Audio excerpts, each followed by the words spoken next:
This is the last problem we're going to be looking at, which should also be in your packet, and so you can flip to where in your packet you'll find the grenade problem. A grenade of mass 1.2 kilograms is at rest on a smooth, frictionless surface when it suddenly explodes into 3 pieces. A half-kilogram piece flies off horizontally to the north at 3 meters per second, and a 0.3 kilogram piece flies off horizontally to the southwest. Here, southwest is going to mean exactly halfway between south and west, so 45 degrees south of west at 4 meters per second. What is the horizontal speed and direction of the third piece? And so this is an explosion problem, if that's not obvious from the fact that it says it explodes. Using our definition of an explosion, which is that we started with one object and ended with multiple objects, this is definitely going to be an explosion because we only have one object at the beginning and we have it turning into multiple pieces at the end. And so, as always, I'm going to give you a chance to try to set this problem up and even solve it if you want to on your own. Once again, we'll draw a before and an after picture. And I will give you a moment to try to at least set up the before and after picture, or go ahead and try to solve it in its entirety if you want to. So go ahead and pause the video.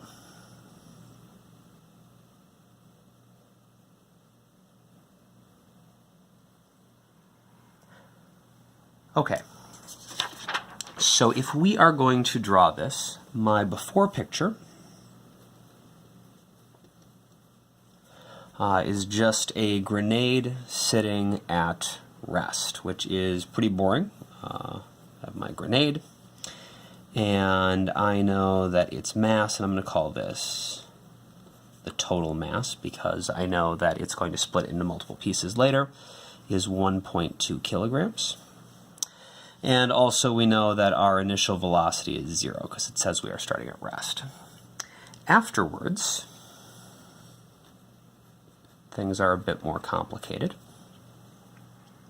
We know that one piece is going north, so our grenade sort of splits into 3 pieces. We'll call these maybe 1, 2, and 3.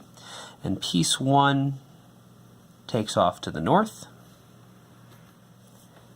at 3 meters per second, so we'll call that V1F.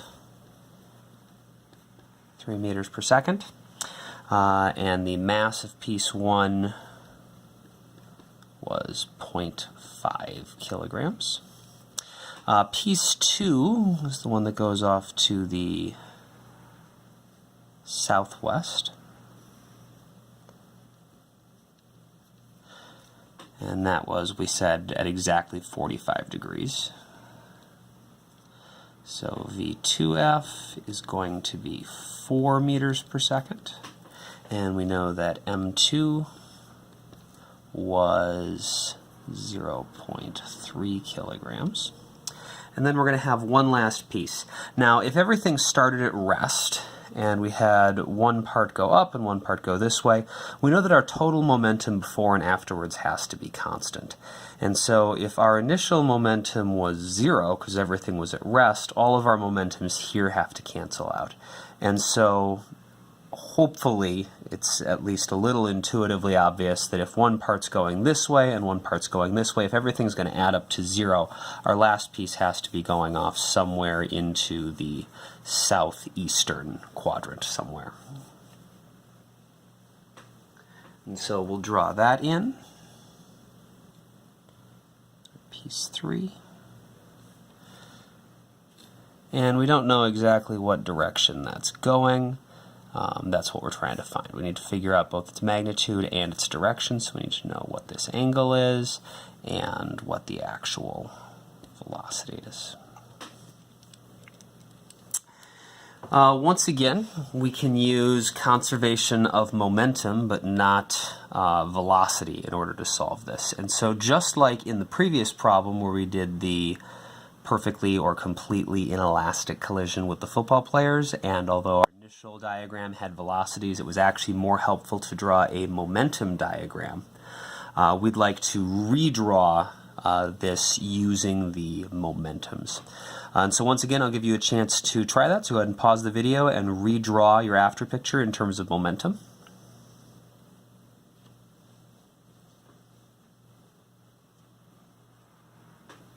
So our momentum picture afterwards, we are going to have one of our objects, object 1, is going to have some final momentum, which is going to be its mass times its velocity, so half a kilogram times its velocity of 3.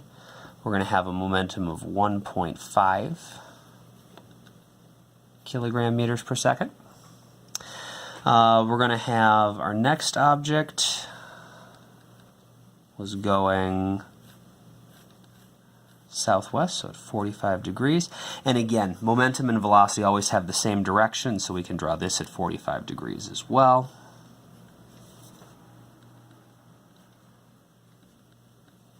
And that's going to be P2F, which is going to be equal to mass times velocity. That's going to be 0.3 times 4. It's going to be 1.2 kilogram meters per second. And then our final piece is going to be going in this direction with some velocity. We do not know the angle right now, and we do not know the magnitude either, so we'll just call that P3F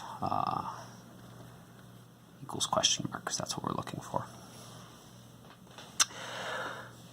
And so we know total momentum has to be conserved. Momentum at the beginning has to be equal to the momentum at the end. If you have not already attempted to solve this, I would like you to pause the video and attempt to solve the problem and figure out what the final velocity of this third piece has to be.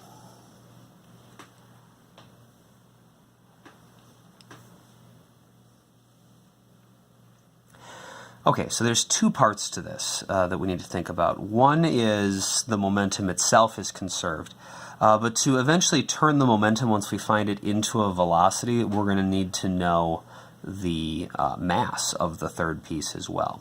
And mass is also conserved. So we can immediately figure, or not immediately, but we can very quickly figure out what the mass of this third piece has to be.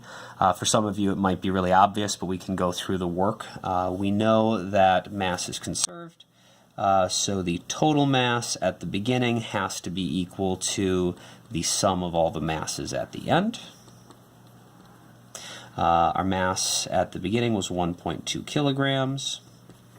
So that's got to be equal to the half kilogram plus 0.3 kilograms plus whatever M3 is. And so if we solve for M3, we are going to get 0.4 kilograms. And so that's going to be something that's actually pretty useful later on in the problem. All right, now for conservation of momentum, we know that our initial momentum has to be equal to the final momentum, which is going to be the sum of each one of our final momentums. So the total initial momentum, because we've only got one initial momentum, has got to be equal to P1F plus P2F plus P3F.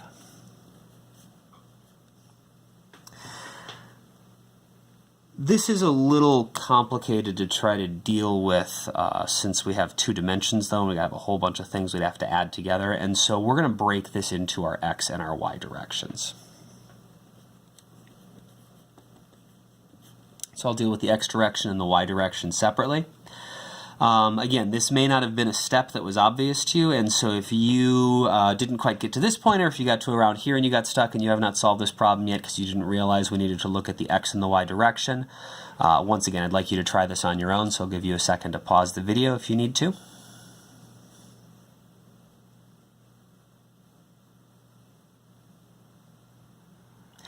Okay, so in the x direction, we're going to have that our total momentum at the beginning equals our final momentum from each one of the pieces.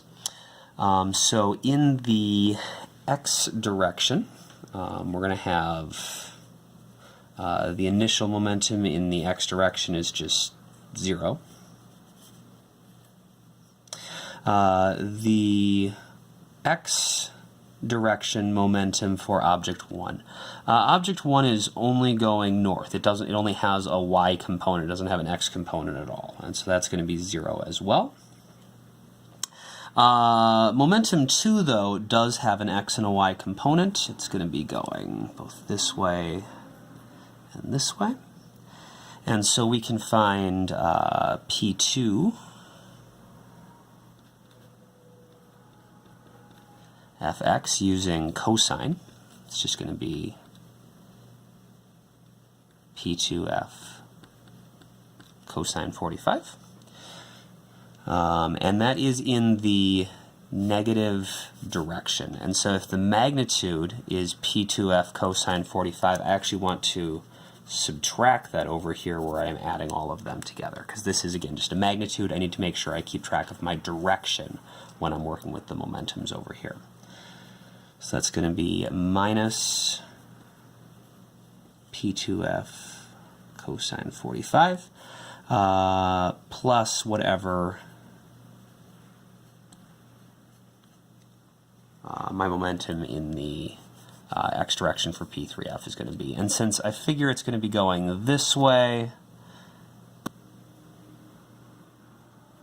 when we solve this, I would expect to get a positive value if we're right here. And so we'll plug all of our numbers in.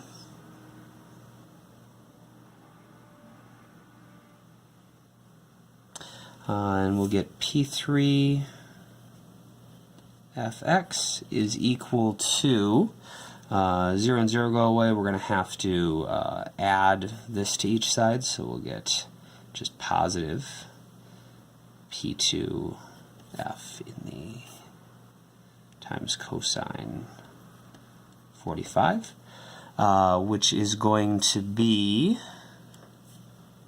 1.2 cosine 45, which is going to be 0.85 kilogram meters per second. All right, so we know this is 0.85 kilogram meters per second. In the y direction, we can do the same thing. We know that our total momentum in the y direction, so our initial y momentum is going to be 0. Piece 1 is only going north, and so that's going to have just a y component. That's up, so we'll call that positive. So plus P1F's y component is just going to be P1F. And then we need to have P2, and that's going down, so this will be minus. We can use sine for this one, so that's going to be P2F sine 45 plus whatever P3F's final momentum is going to, or piece 3's final momentum is going to be, so P3F y. And again, when I solve this, I'm sort of expecting this to be negative, so when I solve this, I'm expecting to get a negative value here for my final momentum. So we'll solve this. We're going to get P3Fy is equal to, I've got to subtract both of these over, so I'm going to get negative magnitude of P1F plus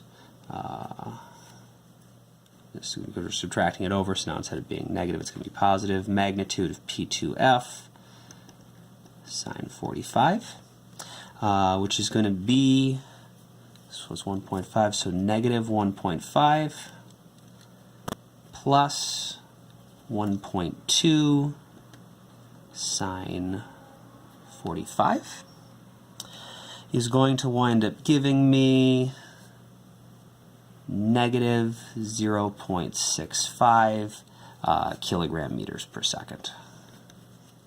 Which again should make some sense because we expected this to be going down. We got the negative sign, which is what we were expecting, and so we can write that in as 0.65 kilogram meters per second.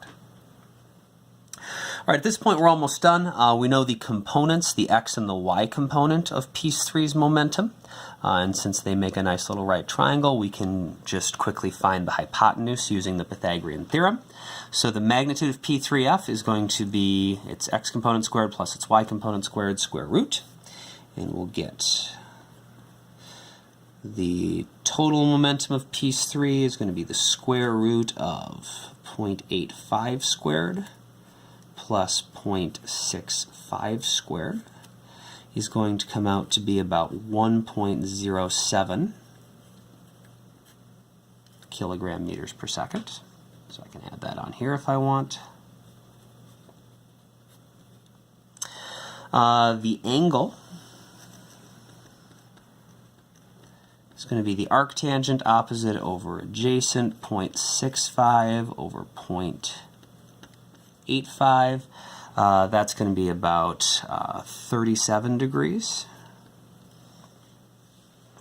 And then the last thing we want to do, since we actually want to find the speed, not the momentum, we're going to take the magnitude of the momentum and divide it by its mass, just like we did in the last problem. Since we know momentum is equal to mass times velocity, velocity is going to be momentum over mass, or the magnitude of the momentum will give, divided by the mass will give us the speed. And so V3F is going to be P3F over M3. That's going to be 1.07 divided by the mass that we found, 0.4 kilograms. Going to give us about 2.7 meters per second. And then to turn this into a velocity, or to add the direction onto the speed, it's going to be the same as the direction of the momentum, which was 37 degrees, and we would describe that as being south of east.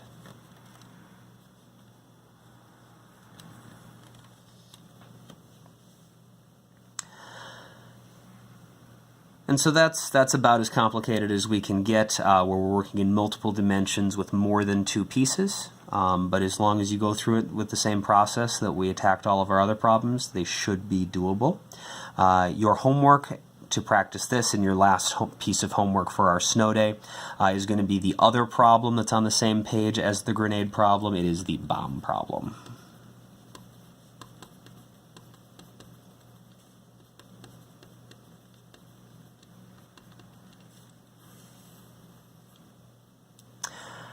And so take a look at that. Also take a look at the parts B and C of that other problem that I assigned as homework, and I will see you in class.